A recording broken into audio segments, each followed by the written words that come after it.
Hello प्यारे बच्चों, बहुत बहुत स्वागत है विनर्स के ऑनलाइन स्कूल प्लेटफॉर्म पर आप सभी का। तो चलिए शुरू करते हैं फिर से सामाजिक विज्ञान की क्लास आशी मैम के साथ। तो जैसा कि हमारी जो पहली क्लास थी उसका टॉपिक था भारत में राष्ट्रवाद। हमने उसमें कुछ टॉपिक्स करे। अब हम आगे इस क्लास में आगे के जो दूसरे टॉपिक्स हैं वो कवर करेंगे। चलिए तो जल्दी से शुरू करते हैं हमारी आज की क्लास एक पॉजिटिव एनर्जी के साथ। तो बच्चों, जैसा कि हमने फर्स्ट क्लास में डिस्कस करा था किसके बारे में, भारत में राष्ट्रवाद, जो हमारा चैप्टर था भारत में राष्ट्रवाद के बारे में, है ना। भारत में राष्ट्रवाद, नेशनलिज्म इन इंडिया, हमारा फर्स्ट टॉपिक यही था पहली क्लास का। अब हम दूसरी क्लास में उसके आगे के टॉपिक्स डिस्कस करेंगे, है ना।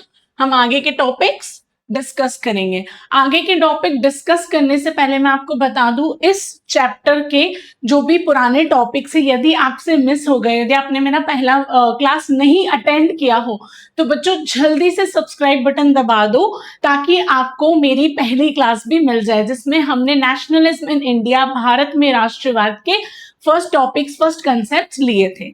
तो चलिए बच्चों जल्दी से एक बार क्विक रिकैप करेंगे, एक रिवीजन करेंगे कि हमने कौन कौन से टॉपिक भारत में राष्ट्रवाद के कवर कर लिए हैं हमारे पहली क्लास में, है ना बच्चों। दूसरी क्लास हम शुरू करने जा रहे हैं, पर उससे पहले हम एक क्विक रिवीजन करेंगे, है ना बच्चों। तो भारत में राष्ट्रवाद का हमारा जो टॉपिक था प्रथम विश्व युद्ध, प्रथम विश्व युद्ध, ये हम पढ़ चुके हैं। कब हुआ, कैसे हुआ, क्या घटनाक्रम था, क्या स्थिति थी भारत में, कैसे उस परिस्थितियों में क्या क्या आंदोलन हुए, है ना। कैसे गांधी जी दक्षिण अफ्रीका से भारत लौटे और उन्होंने किन सत्याग्रही आंदोलन को बनाया, उजागर किया, और किस तरह से क्या क्या घटना हुई। चंपारण, खेड़ा, अहमदाबाद, ये तीनों सत्याग्रही आंदोलन के बारे में हम पहली क्लास में पढ़ चुके हैं। जिन भी बच्चों ने स्किप किया है या जिन भी बच्चों ने पहली क्लास नहीं अटेंड करी है, तो बच्चों जल्दी से जल्दी आप पहली क्लास देख लीजिएगा, है ना, ताकि आपको जो दूसरी क्लास है उसका जो भी कंसेप्ट है वो आपको बहुत आसानी से समझ में आ जाएगा, है ना बच्चों। तो रॉलेट एक्ट, अब आज हम चालू करेंगे रॉलेट एक्ट जो क्लास है आज, उसका सबसे फर्स्ट कंसेप्ट, फर्स्ट टॉपिक जो रहेगा वो हमारा रॉलेट एक्ट। उसके बाद हम जलियांवाला बाग के बारे में बात करेंगे, जो कि हमारे इतिहास के पन्नों का सबसे दर्दनाक हत्याकांड था, जलियांवाला बाग। उसके बाद हम खिलाफत आंदोलन के बारे में बात करेंगे। फिर हम जानेंगे असहयोग आंदोलन, असहयोग आंदोलन का क्या मोटिव था, क्यों बनाया गया, उसका क्या घटनाक्रम रहा, असहयोग आंदोलन का उसमें क्या क्या धाराएं थी, असहयोग आंदोलन में अलग अलग धाराएं, उनका कैसे वो कैसे इम्पोज हुई, कैसे उसका पूरा घटनाक्रम था, ये हम आज के इस क्लास में जानेंगे। तो चलिए बच्चों जल्दी से अपनी कॉपी पेन उठा लो और स्टार्ट करते हैं, शुरू करते हैं एक पॉजिटिव एनर्जी के साथ आज के सारे कंसेप्ट्स और टॉपिक। चलिए बच्चों, तो सबसे पहले हम जानेंगे रॉलेट एक्ट। 1919 में इतिहास के पन्नों में एक ऐसा दिन जो बहुत ही एक ऐसा कानून जिसे हम काले कानून से जानते हैं, जिसे हम काले कानून से जानते हैं, है ना बच्चों। तो इतिहास के पन्नों में इसे जो रॉलेट एक्ट है कब बना, ये 1919 में। इसे काला कानून नाम किस वजह से दिया गया, ये हम आज की क्लास में हम जानेंगे। इसमें क्या क्या उन्होंने चीजें बताई, रॉलेट एक्ट में क्या क्या चीजें थी, क्या उनमें मतलब धाराएं थी, किस तरह का घटनाक्रम बना, ये सब हम जानेंगे। क्योंकि बच्चों मैं आपको पहली क्लास में भी बता चुकी हूँ कि जब भी हम सामाजिक विज्ञान में इतिहास पढ़ते हैं तो हर एक घटनाक्रम एक दूसरे से जुड़ा होता है। तो हम आज जानेंगे रॉलेट एक्ट मतलब काले कानून के बारे में। मैंने आपको एक होमवर्क भी दिया था, अगर आपको याद हो कि आप थोड़ा सा रिसर्च करके आना कि ये रॉलेट एक्ट क्या है, काला कानून क्यों कहा गया है इसे इतिहास के पन्नों में। वो अगर आप जो बच्चे जानते हैं उनके लिए थम्स अप, और जो बच्चे नहीं जानते उनको आज मैं ये कंसेप्ट भी क्लियर करूंगी, है ना बच्चों। तो चलिए शुरू करते हैं। काले कानून, रॉलेट एक्ट। सबसे पहले बच्चों बात आती है रॉलेट एक्ट की, तो वो कब इम्पोज हुआ, कब लगा? वो लगा हमारा जो काला कानून अंग्रेजों द्वारा, ब्रिटिश सरकार, ब्रिटिश गवर्नमेंट, अंग्रेजों की सरकार के द्वारा लगाया गया रॉलेट एक्ट। सबसे पहले रॉलेट एक्ट, काला कानून क्यों लगाया गया? क्योंकि जिस तरह से घटनाक्रम, जिस तरह से सत्याग्रही आंदोलन चल रहे थे, तो अंग्रेजों को कहीं ना कहीं उनके मन में ये आ गया था कि जितने भी भारतीय हैं वो एक साथ होकर एक स्वतंत्रता की भावना को उजागर करके आगे बढ़ रहे हैं। तो जितने भी राजनीतिक दल, जितने भी राजनेता, जितने भी लोग उस टाइम स्वतंत्रता, फ्रीडम के एक मूवमेंट को आगे बढ़ा रहे थे, एक स्तर पर आगे ले जा रहे थे बच्चों, तो उस चीज को देखते हुए ब्रिटिशर्स मतलब जो अंग्रेज थे, उन्होंने देखा कि अरे ये तो स्वतंत्रता का जो उनका थॉट है, जो उनका थिंकिंग है, वो तो बहुत आगे ले जा रहे हैं। तो उसको रोकने के लिए उन्होंने बनाया रॉलेट एक्ट, यानी काला कानून। क्या बनाया? काला कानून। अब ब्रिटिश सरकार ने यह कानून मार्च के महीने में 1919 में पास किया, है ना, 1919 में पास किया था। The British government passed this law in March 1919। 1919 में बच्चों ये कानून उन्होंने लागू किया था, पास किया था। अब इस कानून में क्या हुआ, ये कानून लागू करने का मोटिव क्या था? जब उन्होंने देखा, कौन? भारतीय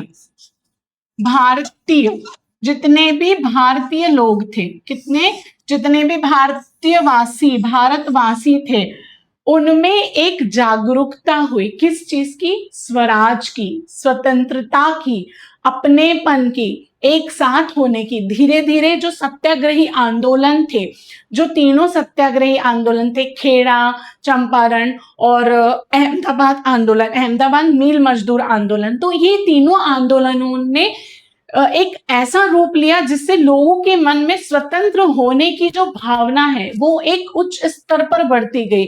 लोग आपस में गुट बनाने लगे कि हम ऐसा करेंगे, स्वतंत्रता के लिए हम ऐसा करेंगे। उस समय स्वतंत्रता पाना हर भारतीय, चाहे वो मजदूर हो, चाहे वो कोई भारतीय राजनैतिक हो, चाहे वो भारतीय कलाकार हो, चाहे वो भारतीय कोई भी भारतीय हो, हर भारतीय के मन में बेटा ये विश्वास जगा कि हम स्वतंत्रता लेके रहेंगे, हम स्वतंत्र होके रहेंगे। क्योंकि उन लोगों ने जो इतने अत्याचार करने लगे एक के बाद एक, पहले महंगाई बढ़ा दी, फिर टैक्स बढ़ा दिया, फिर जबरदस्ती लोगों को विश्व युद्ध में भेजा गया। विश्व युद्ध में जितने भी युवा थे, जितने भी छोटे छोटे गांव के जो युवा थे, उनको बेटा लड़ने के लिए भेजा गया। उसके बाद जब युद्ध हुआ, युद्ध होने के बाद उन्होंने जितने भी चीजें थी सबके दाम बढ़ा लिए, चाहे वो कपड़े हो, चाहे वो कुछ भी हो। तो उस वजह से जो व्यक्ति था वो इतना परेशान हो गया, जो हर भारतीय था वो इतना परेशान हो गया था कि ये तो हर चीज से हमें मार रहे हैं, हर चीज से हमें परेशान कर रहे हैं। तो लोगों के मन में एक आक्रोश जगा, एक क्रोध पैदा हुआ, क्रोध, एक गुस्सा। किस लिए? स्वतंत्रता के लिए, कि हम अब तो कैसे भी स्वतंत्र होके रहेंगे। तो जब ये बात किसको पता चली? ब्रिटिशर्स को, अंग्रेजों को, ब्रिटिशर्स को। किसको पता चली ये बात बच्चों? ब्रिटिशर्स को। तो उन्होंने क्या करा, एक ऐसा एक्ट बनाया, एक ऐसा कानून बनाया, एक ऐसा इतिहास के पन्नों में जिसको कहा गया है काला कानून। उन्होंने उसको बनाया। कब बनाया? 1919 में, मार्च में बनाया। इसमें उन्होंने क्या क्या लागू किया वो हम जानेंगे, है ना बच्चों। इसमें उन्होंने 2 साल की जेल। अब आप मानो आप रोड पे चल रहे हो, आप सिर्फ लोगों से बात कर रहे हो, अच्छे विचार रख रहे हो और आपको जो पुलिस है वो उठा के जेल में डाल देगी 2 साल के लिए, बिना किसी मुकदमे के, बिना किसी चाला मतलब कुछ भी इंक्वायरी के बिना, किसी भी चीज के बिना आपको बस उठा के जेल में डाल दिया 2 साल तक के लिए। और ना आप इसका कोई केस लड़ सकते हो, कुछ भी नहीं। बस ब्रिटिश सरकार ने यही किया था उस समय लोगों के साथ। क्या किया था? पुलिस किसी भी राजनीतिक कैदी को बिना मुकदमे के 2 साल जेल में रख सकती थी।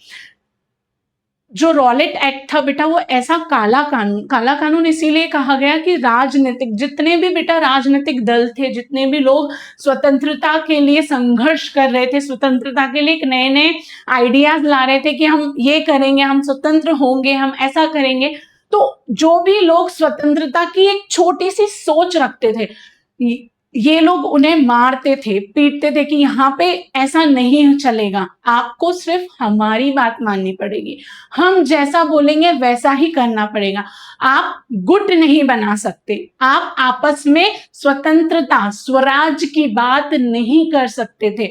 जितने भी राजनेता थे जो अपनी किताबें, उस समय बेटा ये सब नहीं होता था, क्या इंस्टाग्राम, फेसबुक, व्हाट्सएप, ये सब नहीं होता था, तो लोग प्रचार प्रसार किस तरह करते थे? अखबार द्वारा, रेडियो स्टेशन द्वारा।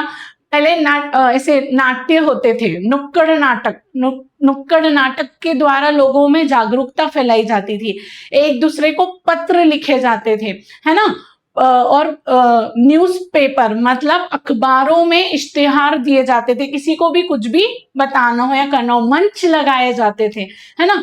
तो ये सब किस एक्ट ने हटाया? रॉलेट एक्ट ने, मतलब काले कानून ने। जब ब्रिटिशर्स ने देखा कि लोगों में जागरूकता बढ़ रही है, लोग एक साथ आ रहे हैं, जो कंट्रोल हमारा था वो धीरे धीरे कम होता जा रहा है। किस वजह से? सत्याग्रही आंदोलनों की वजह से। हम जो भी एक्ट या जो भी हमारे रूल्स एंड रेगुलेशंस, जो भी हम एक क्रम बनाते हैं कि इन लोगों को कैसे तोड़े, पर ये लोग वापस इकट्ठा होके आंदोलन करके, कैसे आंदोलन? सत्याग्रही आंदोलन करके बेटा हर चीज से निकल रहे हैं, हर चीज से लड़ रहे हैं। तो उन्होंने ये एक्ट इसीलिए बनाया कि जितने भी लोग स्वतंत्रता, स्वराज और इन सब की बातें कर रहे हैं, उनको कैसे ना कैसे तोड़ के, झंझोड़ के हम जेल में डाल देंगे 2 साल तक।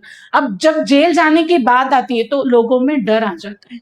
सही बात है, डरेंगे कि जेल में डाल देंगे 2 साल तक, कोई मुकदमा नहीं चलेगा, कोई हमारी मदद नहीं करेगा और कुछ नहीं कर सकते। उन्होंने ऐसा ये काला कानून लागू कर दिया कि जहां उन्होंने देखा गुट बना, या उन्होंने देखा कि दो लोग आपस में भी, मतलब उस टाइम, उस समय का आप अगर आंख बंद करके इमेजिन करेंगे, जैसे दो लोग हैं वो आपस में अपने देश के प्रेम के प्रति, अपनी देश हित के भावना की बातें कर रहा है, राष्ट्रवाद की बातें कर रहा है, उनको वो उठाकर कहां डाल रहे थे? जेल में डाल रहे थे।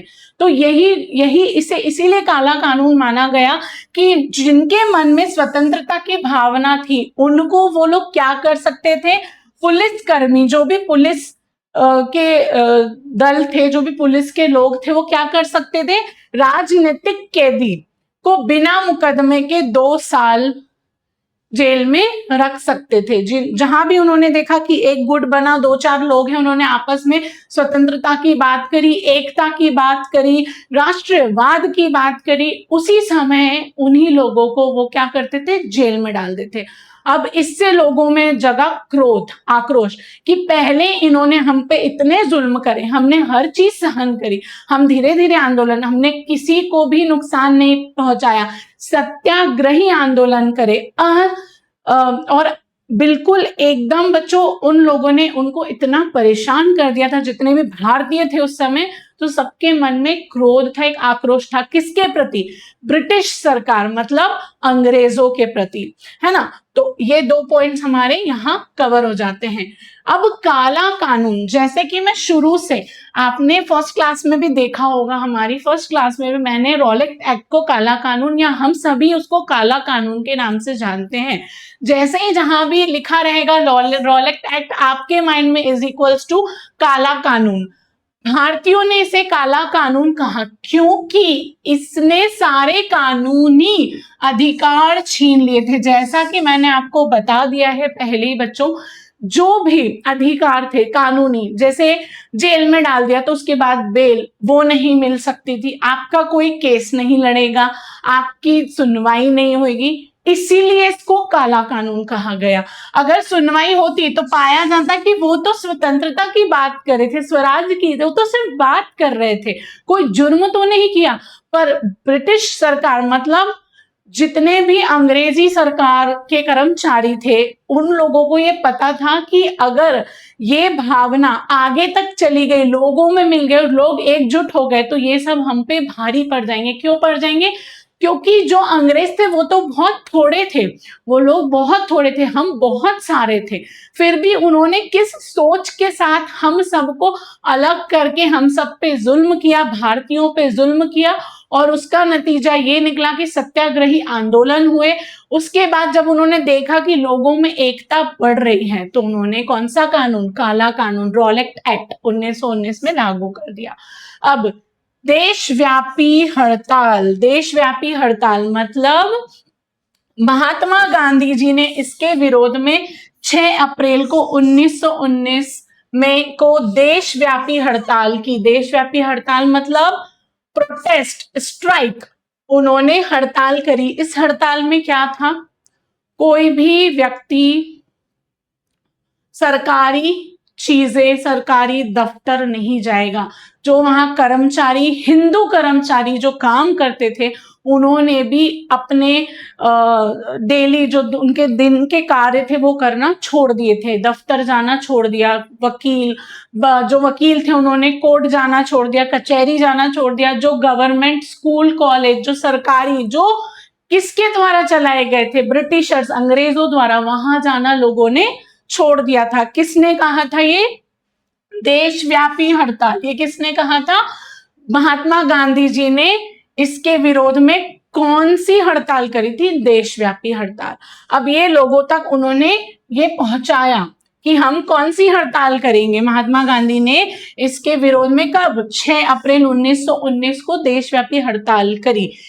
वाइड स्ट्राइक, इसको वाइड स्ट्राइक इंग्लिश में। Mahatma Gandhi started a country-wide protest strike on 6 अप्रैल 1919 में। उसके बाद क्या हुआ? जलियांवाला बाग। मैं आपको जलियांवाला बाग के बारे में और डिटेल में बताऊंगी, पर ये एक पॉइंट आपको समझना होगा। इसी कानून के विरोध के कारण 13 अप्रैल को 1919 को जलियांवाला बाग हत्याकांड हुआ।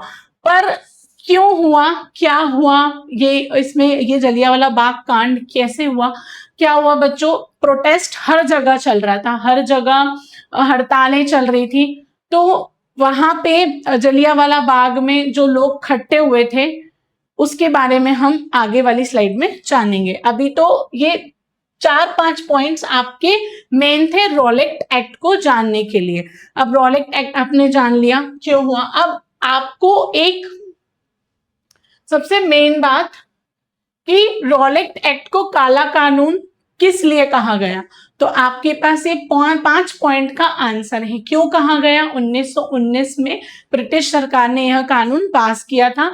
इसमें 2 साल की जेल थी। जितने भी जो भी लोग, इसमें आप यही लिखेंगे, जो भी लोग स्वतंत्रता, स्वराज, एकता की बात करते थे, राष्ट्रवाद की बात करते थे, जितने भी राजनेता थे, राजनीतिक कौन, जो लोग स्वतंत्रता की लड़ाई शुरू से लड़ते आ रहे थे, उनको वो जेल में डाल रहे थे। उन्होंने ये काला कानून लागू कर दिया था, है ना बच्चों? तो ये पॉइंट्स इसमें आ जाएंगे। उसके बाद काला कानून, भारतीयों ने काला कानून क्यों, मतलब इसको काला कानून क्यों नाम दिया? क्योंकि इसके जो तथ्य थे, जो इसके जो पॉइंट्स थे, वो यही थे कि भारतीयों को कैसे ना कैसे हम परेशान करें। अब ये एक सिंपल सा आपके पास में सवाल है, मैं आपको फिर वही 5 सेकंड का चैलेंज, इसके लिए तो 5 सेकंड बहुत हो गया, आपको मैं दे रही हूँ 5 सेकंड का चैलेंज। अब आपको आंसर कमेंट में लिखना है या आपके पास जो नोटबुक है उसमें लिखना है। रॉलेट एक्ट कब पारित किया गया? When was the Rowlatt act passed? कब पारित किया गया? तो इसका आंसर आप बता दीजिए। 5 सेकंड दे रही हूं। 1, 2, 3, 4, 5। तो इसका आंसर जिन्होंने भी 1919 लिखा है उनका 1 मार्क कहाँ पे? एमसीक्यू में। कब? एग्जाम में पक्का हो गया है। ये 2025 में भी आया था सवाल और पिछले 4 साल से ये सवाल आता रहा है। रॉलेट एक्ट, काला कानून।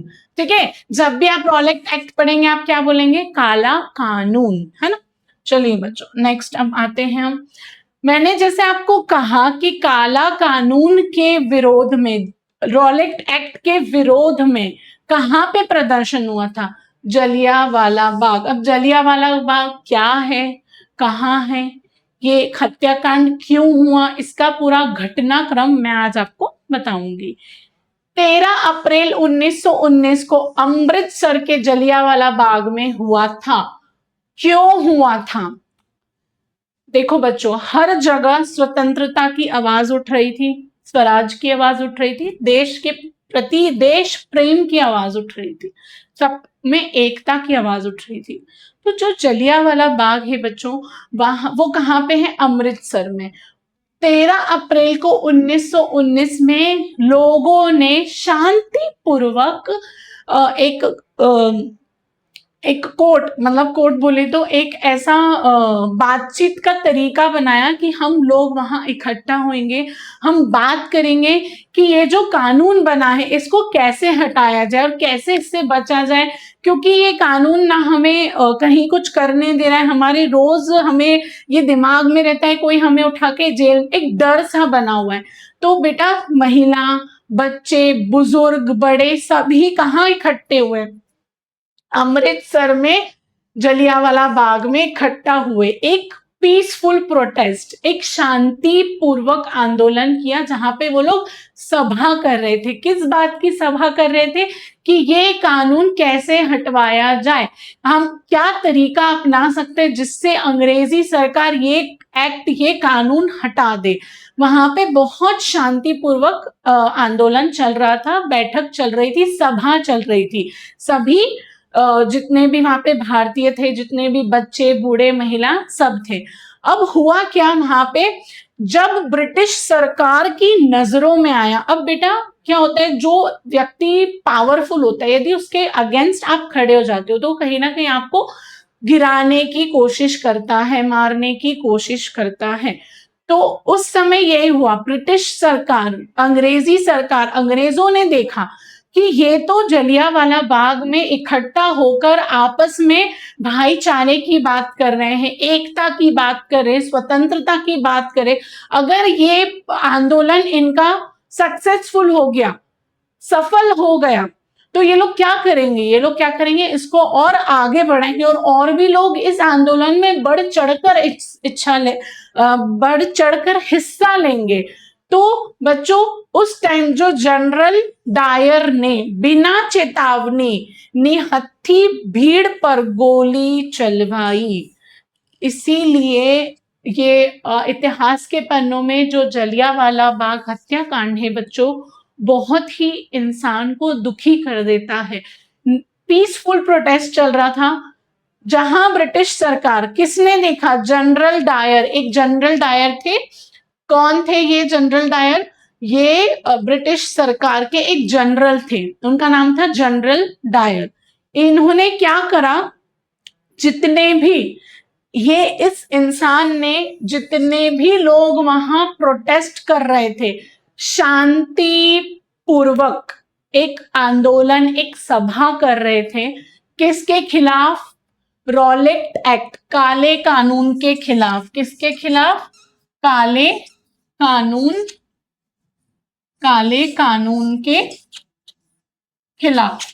तो जनरल डायर ने वहां पे क्या किया? भीड़ पर गोली चलवाई थी, निहत्थी भीड़। वो लोग बिल्कुल शांतिपूर्वक अपना आंदोलन कर रहे थे, बात कर रहे थे, सभा में अपने अपने विचार, अपनी अपनी भावनाएं देश के प्रति, राष्ट्रवाद के प्रति अपनी भावनाएं एक दूसरे को बता रहे थे। और वहां इन्होंने देखा कि लोग, क्योंकि भीड़ जमा हो गई, तो क्यों ना इनके पास कुछ भी नहीं है, ना कोई डंडा है, ना लाठी है, ना कुछ है, कोई भी वेपन नहीं है, कोई भी हथियार नहीं है, और गेट बंद कर दिए। कहाँ के? जो जलियांवाला बाग है, यदि आप कभी अमृतसर जाएंगे तो आप जरूर जाइएगा, वहां पे आपको आज भी गोलियों के निशान दिखेंगे, जो जनरल डायर ने निहत्थे भीड़ पर, जितनी भी भीड़ थी बेटा, उसमें महिलाएं थी, बच्चे थे, बड़े थे, कुछ गायककार भी वहां आए हुए थे, जो स्वतंत्रता और स्वदेश और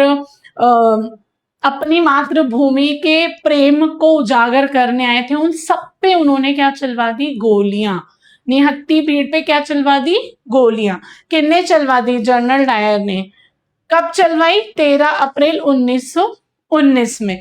तो ये हमारे इतिहास के पन्नों में एक ऐसा हत्याकांड रचा गया जिससे देश की जनता और क्रोध में आ गई और आक्रोश में आ गई, है ना बच्चों। तो जब भी पूछा जाएगा कि जलियांवाला बाग हत्याकांड कहाँ हुआ, कब हुआ, कैसे हुआ, इसका क्या रीजन था, जनरल डायर कौन थे, कौन था, उसने कैसे क्या मतलब करा, उसने अपने सिपाहियों को बोला, चेतावनी दी, निहत्थी भीड़ पर गोलियां चलवाई, और जब भीड़ वहां से भागने लगी, आप खड़े हो, आप शांतिपूर्वक खड़े हो, कोई आपको मारने आएगा तो आप क्या करोगे? आपके पास कोई सहायता की चीज नहीं है, कोई और लोग भी नहीं है जो आपको सपोर्ट कर सके, आपको बचा सके, प्रोटेक्ट कर सके, तो आप क्या करोगे? भागोगे।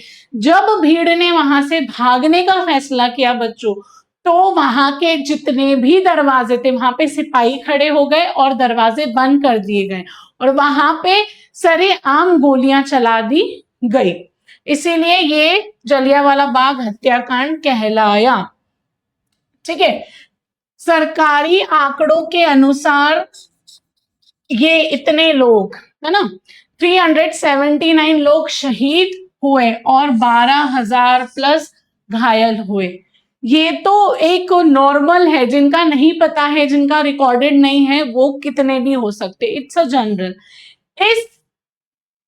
इस नरसंहार के विरोध में रविंद्रनाथ टैगोर ने नाइटहुड की उपाधि लौटा दी थी। जब उन्होंने देखा, जो ब्रिटिश सरकार ने उन्हें नाइटहुड की उपाधि दी थी, वो भी उन्होंने लौटा दी कि आपने हमारे अपनों पे ऐसे गोलियां चलवाई, जबकि ऐसा कुछ वहां पे वो लोग ना कोई आंदोलन बड़ा कर रहे थे, ना उन्होंने किसी को नुकसान, वो सिर्फ एक शांतिपूर्वक सभा कर रहे थे, और वहां पे आपने ऐसी गोलियां चलवा दी। तो हर भारतीय व्यक्ति के मन में इतना क्रोध आया कि हमारे अपनों पे, निहत्थों पे, जबकि वो सिर्फ एक सभा कर रहे थे, किसके खिलाफ? रॉलेट एक्ट, जो काला कानून था, जो सही नहीं था, है ना, उसके लिए वहां पे सभा चल रही थी और वहां पे गोलियां चलवा दी गई।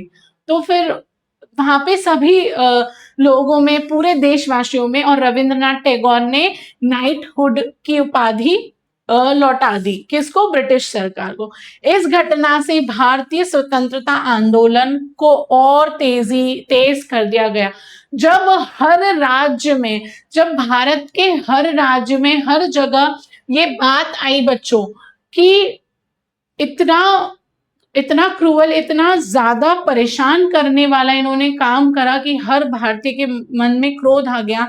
और जब स्वतंत्रता की जो ज्वाला, जो एक छोटी सी चिंगारी, वो ज्वाला में परिवर्तन हो गई। यही वो मूवमेंट था जहां से लोगों में स्वतंत्रता के लिए और भाव उत्पन्न हुए, और तेजी से लोगों ने स्वतंत्रता का साथ दिया। जितने भी स्वतंत्रता सेनानी थे, उन लोग का साथ दिया, जो भी चाहते थे कि स्वराज, हमारा जो भारत देश है, वो जल्दी से आजाद हो जाए।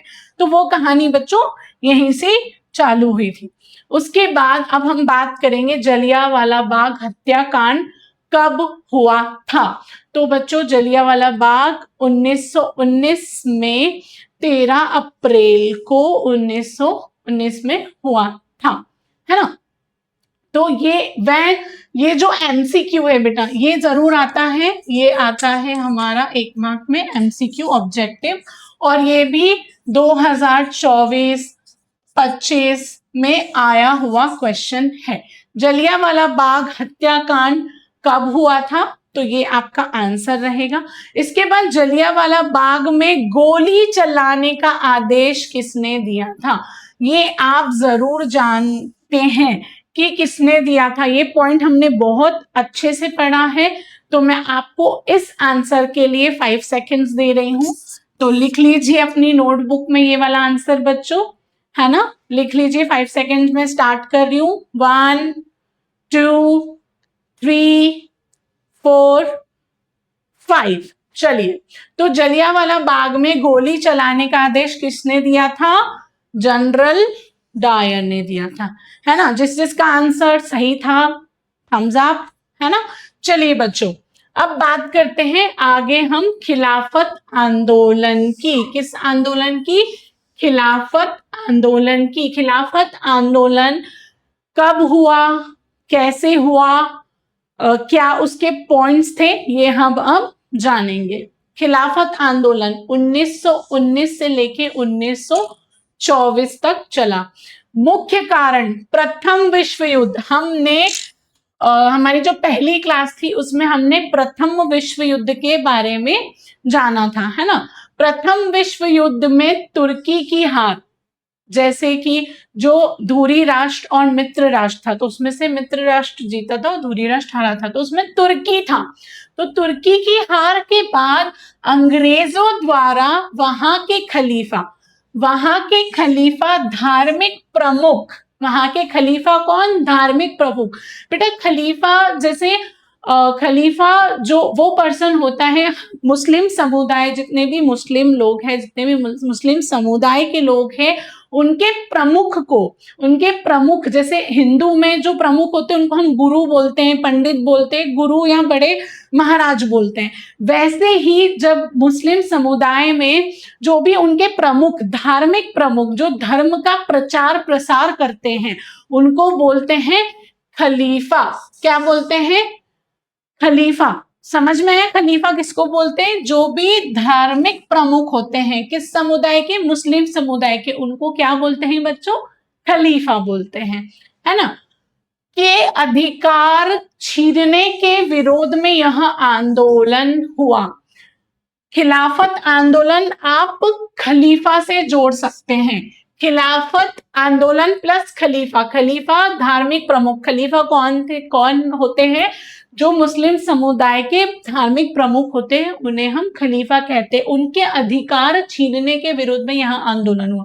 अब क्या हुआ? जब तुर्की हार गया तो जो ब्रिटिश लोग थे, जो अंग्रेज थे, उन्होंने क्या किया? जो मुस्लिम समुदाय के धार्मिक प्रमुख कौन कहलाए? खलीफा। उनके अधिकार छीन लिए गए कि आप जो भी बोलेंगे, जो भी, वो मान्य नहीं होगा। उनके जितने भी अधिकार थे वो छीन लिए गए। The movement arose in protest against the British stripping the caliph in the religion head of his authority following Turkey's defeat in World War I. प्रथम विश्व युद्ध के बारे में जिन बच्चों ने नहीं जाना है या जिन्हें नहीं पता है, मैं आपको फिर से बता रही हूँ। मेरी पहली क्लास के वीडियो में हमने मेरी पहली क्लास में हमने प्रथम विश्व युद्ध के बारे में ही बात करी थी, है ना? तो वो आप देख लीजिएगा, तो आपको प्रथम विश्व युद्ध क्या है, क्यों हुआ, उसके क्या परिणाम है, वो आपको उस क्लास में पता चल जाएगा, है ना बच्चों? तो मुख्य नेता, अब जब उनके खलीफा के सारे अधिकार छीन लिए गए, किनके? मुस्लिम के, तो उनके मन में क्रोध जगा, उनको बहुत गुस्सा आया कि ऐसा कैसे कर दिया इन लोगों ने। तो उन्होंने कौन सा आंदोलन चालू किया? उन्होंने किया खिलाफत आंदोलन चालू। मुख्य नेता, भारत में इस आंदोलन की शुरुआत मुख्य रूप से 2 भाइयों ने की। अब क्या हुआ? भारत के मुस्लिम जो थे वो भी बहुत क्रोध में आ गए कि एक तो इन्होंने हमारे देश में भी इतना ज्यादा परेशान कर रखा है, इतना ज्यादा हमको पीड़ा दे रखी, इतना ज्यादा हमारे ऊपर अत्याचार कर रखा है। तो इसी को देखते हुए मुसलमान ने, जब ये बात उनके सामने आई, तो उनके मन में भी बहुत क्रोध आया। कहाँ पे? भारत में। तो भारत में इस आंदोलन की शुरुआत खिलाफत आंदोलन की शुरुआत कहाँ हुई बच्चों? भारत में। मुख्य रूप से किन्होंने की? दो भाइयों ने की, मोहम्मद अली और शौकत अली, अली बंधु। दो लोग थे, दो भाई थे, मोहम्मद अली और शौकत अली बंधु। इनको बोलते हैं शौकत अली, अली बंधु। इन्होंने शुरू करी। कौन सा आंदोलन शुरू करा? खिलाफत आंदोलन। जब भी आप खलीफा शब्द से रिलेट कर सकते हैं खिलाफत आंदोलन, है ना बच्चों। चलो नेक्स्ट पॉइंट। अब हमें पता है खिलाफत आंदोलन कब से कब तक चला, क्या इसका रीजन था वो भी मैंने आपको बता दिया है। अब हम सॉल्व करेंगे रिक्त स्थान। क्या सॉल्व करेंगे इसका? रिक्त स्थान, फिल इन दी ब्लैंक्स। अब इसका जो आंसर है मैं आपको 10 सेकंड दे रही हूं, आप इसका आंसर अपनी नोटबुक में लिख लीजिए। मार्च 1919 में मुंबई में एक समिति का गठन किया था। इन मार्च 1919 में a committee was formed in Bombay. असहयोग खिलाफत आंदोलन में शुरू हुआ था। असहयोग खिलाफत आंदोलन में शुरू हुआ था। एक बार और हम दोनों पॉइंट्स रिवाइज करेंगे। असहयोग आंदोलन, एक सेकेंड,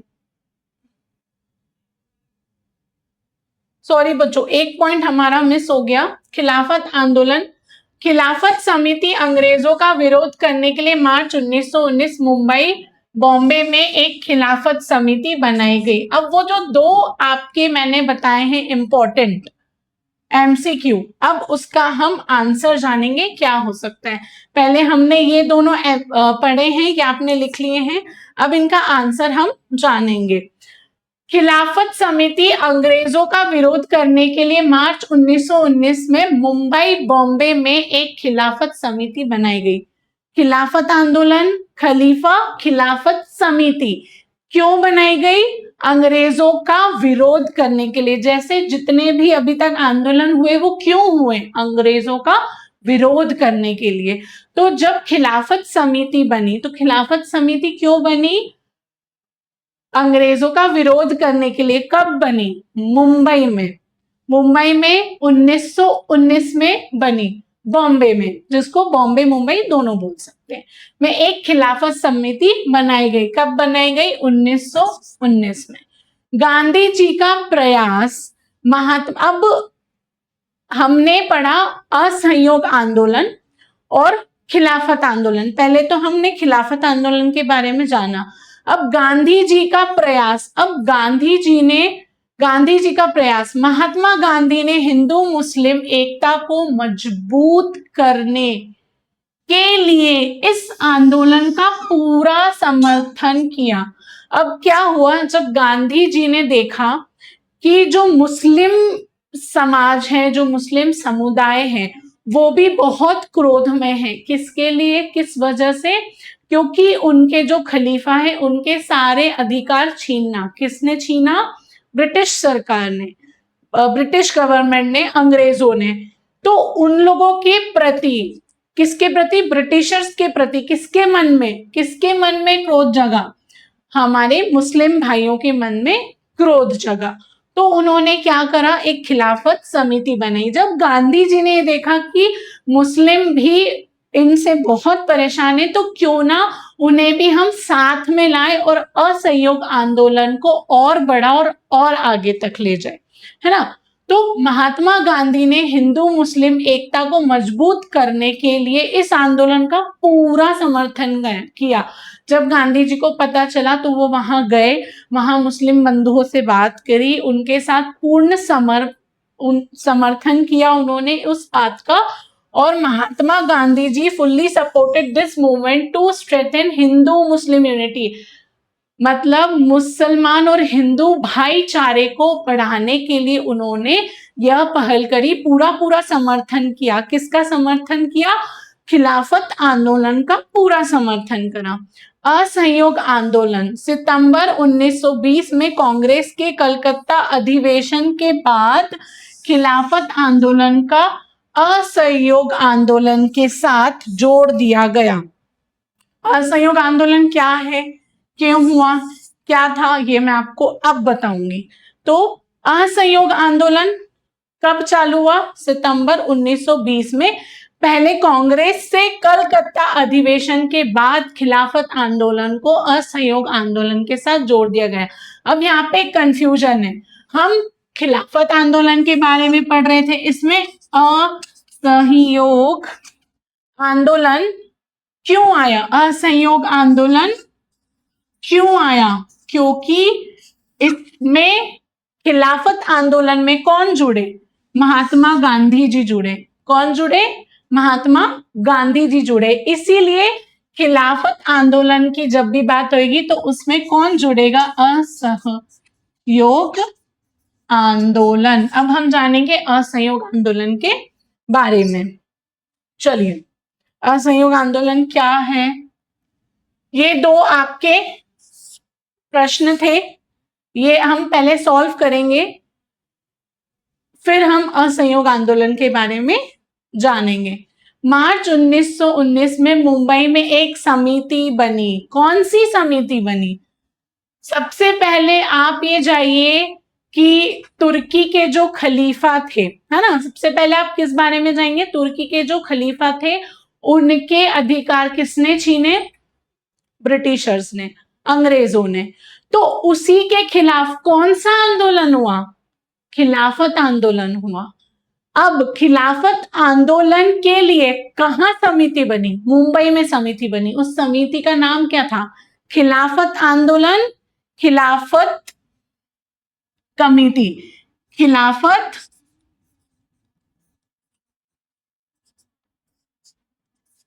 कमिटी बनाई गई। Was formed in Mumbai. असहयोग खिलाफत आंदोलन डैश में शुरू हुआ था। आप कंफ्यूज ना हो, क्या हुआ? जब खिलाफत आंदोलन की बारी आई, है ना, तो जब इसकी समिति कहां बनी? मैंने बताया बॉम्बे में बनी। उस समिति का नाम क्या हुआ? खिलाफत। तो आप ऐसे देख सकते हैं, खिलाफत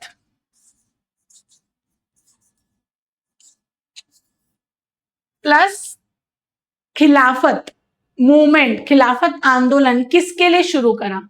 खलीफा के लिए। खिलाफत खलीफा। अब इसके बाद खिलाफत समिति बनाई गई। क्या बनाई गई? खिलाफत समिति। मार्च 1919 में मुंबई में कौन सी समिति बनाई गई? खिलाफत समिति बनाई गई। अब असहयोग खिलाफत आंदोलन डैश में शुरू हुआ, 1920 में शुरू हुआ, है ना। अब बात करेंगे असहयोग आंदोलन। मैं आपको बच्चों बता रही थी कि असहयोग आंदोलन और खिलाफत आंदोलन दोनों साथ में क्यों है, क्या रीजन है? पहली बात तो खिलाफत आंदोलन असहयोग आंदोलन से इसीलिए जुड़ा क्योंकि गांधी जी ने किसका सपोर्ट किया था, किसका समर्थन किया था? खिलाफत आंदोलन का समर्थन किया था। और वहां उन्होंने ये बात रखी सारे मुस्लिम भाइयों को कि हम असहयोग आंदोलन और खिलाफत आंदोलन का भरपूर समर्पण, भरपूर सपोर्ट करेंगे, भरपूर सहयोग करेंगे, है ना।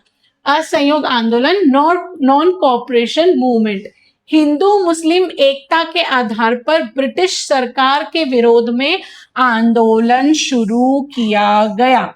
जैसे कि बच्चों गांधी जी ने एक विचारधारा रखी, एक विचारधारा रखी। क्या विचारधारा रखी? कि हम हिंदू मुस्लिम एकता के आधार पर ब्रिटिश सरकार का विरोध करेंगे। एक तरफ तो खिलाफत आंदोलन और असहयोग आंदोलन का जुड़ाव ही इसी वजह से हुआ बच्चों, क्योंकि मुस्लिम भी क्रोध में थे और हिंदू भी क्रोध में थे। दोनों ने भाईचारा दिखाकर साथ में किसके विरुद्ध आ गए? अंग्रेजों के विरुद्ध आए, क्रोध बताया, आंदोलन शुरू करा। तो ये असहयोग आंदोलन। अब ये जब आंदोलन शुरू हुआ तो ये पहले सितंबर 1920 में कलकत्ता अधिवेशन में गांधी जी द्वारा असहयोग आंदोलन का प्रस्ताव रखा गया। पहले उन्होंने कहां प्रस्ताव रखा? कलकत्ता में, कहाँ पे, अधिवेशन में गांधी जी ने, कलकत्ता अधिवेशन में गांधी जी ने किस चीज का प्रस्ताव रखा, किस आंदोलन का प्रस्ताव रखा, असहयोग आंदोलन का प्रस्ताव रखा पहले उन्होंने। कब रखा? 1920 में। कब रखा बच्चों? 1920 में। नाउ अब क्या हुआ, दिसंबर 1920 में कांग्रेस के नागपुर अधिवेशन में असहयोग आंदोलन को पारित किया गया। पहले तो बच्चों बात हुई, अब कोई भी आंदोलन शुरू होने से पहले पहले उसको समझा गया कि इस आंदोलन में हमें क्या करना है, क्या नहीं करना है ना। पहले ये चीज गठन की गई कि इन्होंने, राजनीतियों ने, जो स्वतंत्रता सेनानी थे, जो स्वतंत्रता की आवाज उठा रहे थे, लोगों को बता रहे थे कि हमारे साथ ऐसा ऐसा हो रहा है तो हमें ऐसा करना पड़ेगा। तो सबसे पहले ये गठन किया गया, पहले ये बनाया गया, पहले ये उन्होंने कहाँ पे, 1920 में कोलकाता में अधिवेशन में गांधी जी द्वारा असहयोग आंदोलन का प्रस्ताव रखा। एक रिक्वेस्ट, एक बोलते ना, एक अपील रखी कि हम एक असहयोग आंदोलन चलाएंगे। अब वो कब पारित किया गया, मतलब कब उसको इम्पोज किया गया, कब उसको बताया गया कि ये हमें आगे करना है, ये वाला आंदोलन हमें आगे ले जाना है। तो ये कब हुआ? दिसंबर 1920 में कांग्रेस के नागपुर अधिवेशन से असहयोग आंदोलन को पारित किया गया। In December 1920, the non-cooperation movement was passed in the Nagpur session of Congress. जब कांग्रेस का सेशन चल रहा था वहां ये पारित किया गया, वहां ये बताया गया कि अब से हम असहयोग आंदोलन करेंगे। अब असहयोग आंदोलन, नॉन कॉपरेशन मूवमेंट, अब ये तो हो गया कि हमें ये करना है। अब इसके अंदर क्या करना है, क्या क्या चीजें होनी है असहयोग आंदोलन में, अब हम उसके बारे में जानेंगे। ठीक है, तो आंदोलन को पारित किया गया 1920 में, है ना। फिर पहले तो सितंबर की कहानी थी, सितंबर 1920 में रखा गया कि असहयोग आंदोलन होना है, कैसे होना है, क्या होना है, ये पारित की होना ही है, जरूरी है। तो ये कब हुआ बेटा? दिसंबर 1920 में कांग्रेस के नागपुर अधिवेशन में, है ना।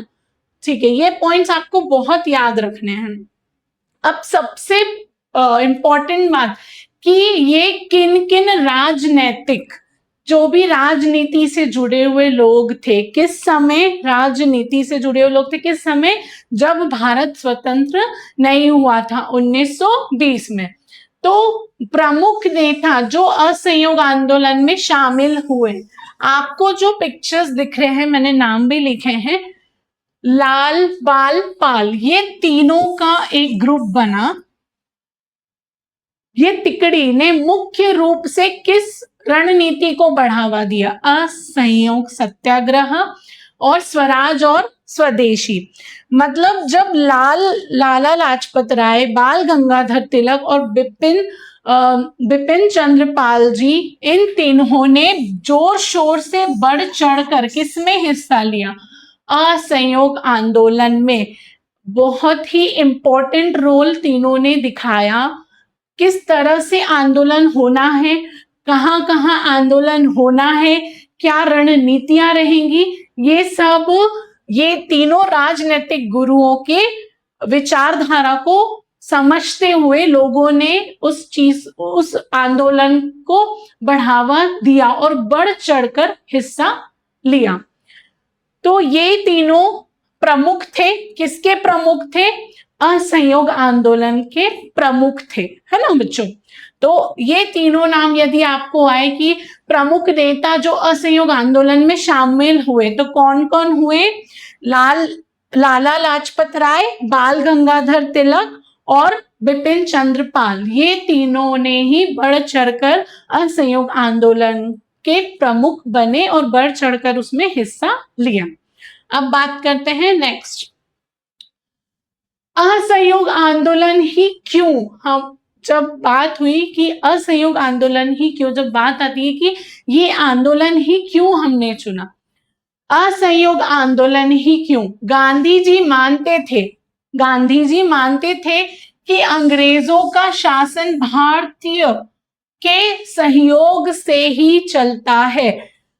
सीधी सी बात है, ब्रिटिशर्स आए, अंग्रेज आए, उन्होंने हम पे राज किया। क्या किया? राज किया।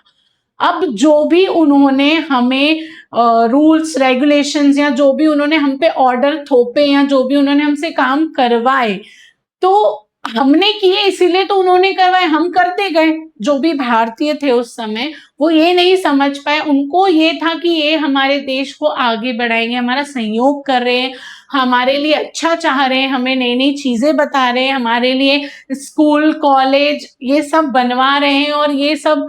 पर कहीं ना कहीं उनकी मंशा ये थी कि भारत को लूटने का वो एक तरीका था, भारत को हमेशा के लिए गुलाम बनाने का ये एक तरीका था। जब ये विचारधारा गांधी जी के मन में आई तो उन्होंने कहा, गांधी जी क्या मानते थे? गांधी जी ये मानते थे कि अंग्रेजों का शासन भारतीयों के सहयोग से ही चलता है। जब तक भारतीय उन्हें सहयोग करेंगे, उनके साथ कोऑपरेट करेंगे, उनकी बातें मानेंगे, जो वो कह रहे वो हम करेंगे, तब तक वो हमें इसी तरह प्रताड़ित करते रहेंगे, इसी तरह हमारे ऊपर अत्याचार करते रहेंगे। हिंद स्वराज में विचार, हिंद स्वराज एक बुक गांधी जी ने 1909 में अपनी पुस्तक हिंद स्वराज में लिखा था। ये स्टेटमेंट, ये बात उन्होंने किस में कही थी? ये बात उन्होंने हिंद स्वराज में विचार रखा था। हिंद स्वराज क्या है? वो एक बुक है, जो एक किताब है जो गांधी जी द्वारा लिखी गई, गांधी जी द्वारा लिखी गई। कब लिखी गई? 1909 में। उन्होंने अपनी पुस्तक का नाम क्या था? हिंद स्वराज। हिंद स्वराज में उन्होंने यही लिखा कि जब तक अंग्रेजों का शासन भारतीयों के सहयोग से ही चलता है, मतलब जो अंग्रेज हमें शासन करते हैं वो हमारे सहयोग से ही चलता है, क्योंकि उन्होंने जो भी रूल्स रेगुलेशंस लगाए हम उन्हें फॉलो करते गए। तो कहीं ना कहीं हमने उन्हें कोऑपरेट किया, हमने उन्हें सहयोग दिया। जब वो सहयोग किस में बदल जाएगा? असहयोग में। जब वो असहयोग में बदल जाएगा, किस में बदल जाएगा? असहयोग में। तब जाके अंग्रेज डगमगाएंगे, तब जाके अंग्रेजों का बल टूटेगा।